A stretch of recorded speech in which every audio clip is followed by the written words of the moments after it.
Ground effect is another aerodynamic phenomenon that a pilot needs to become familiar with. If a pilot doesn't understand ground effect, it's very difficult to land properly, and it can also be difficult to take off. For example, here we have an airplane that is on the approach to runway 9, and this pilot doesn't understand ground effect, has gotten close to the runway, and is continuing to float without touching down. If we take a look at where ground effect exists, we can see that the pilot has entered ground effect, which doesn't allow for a reduction in airspeed, which doesn't allow the descent. Done properly, the landing looks more like this, where the pilot begins the round out before entering ground effect, allowing for a decrease in airspeed right here, which allows for a descent. And he continues that all the way to the touchdown. Also, on takeoff, if an airplane is overloaded, it may very well take off the runway. However, it may not exit ground effect. So let's take a closer look at what ground effect is. Here we have a cross-section of a wing that's flying well above the ground. We have the top camber, the lower camber, the chord line, and the lift is acting perpendicular to the chord line. Looking at the way that the airflow moves around the wing, we have the lower pressure area here, we have the higher relative pressure area here, and that produces the downwash.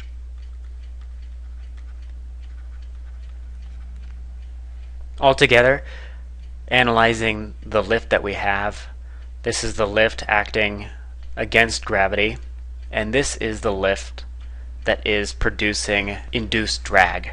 Now let's look at this wing as it flies closer to the ground. You could see that the downwash that was once coming down in this direction is diverted up. What that does to the lift is brings it up more vertically.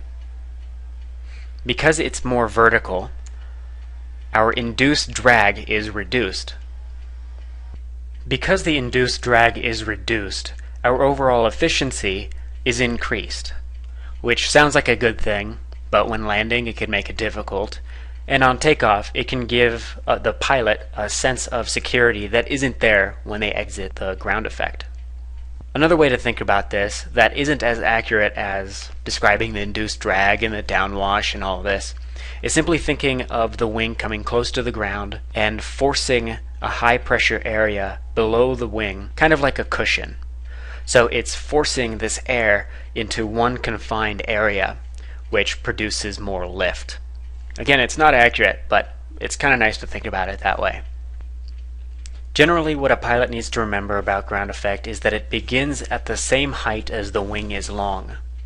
As the airplane gets closer to the ground, the amount of ground effect exponentially increases. The length of the wing is here.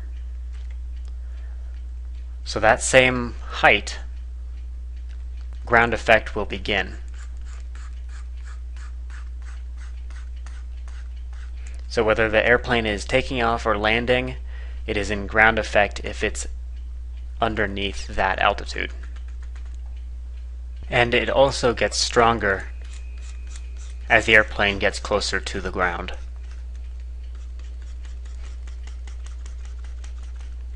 There are airplane builders that have taken advantage of ground effect to create a whole different type of aircraft.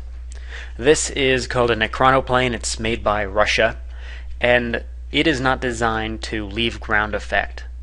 Because of the increased performance, this airplane is very quick, burns very little fuel. However, for some reason these airplanes, or I don't know what they are, I guess they're not even airplanes, have never really caught on, other than for recreational flight.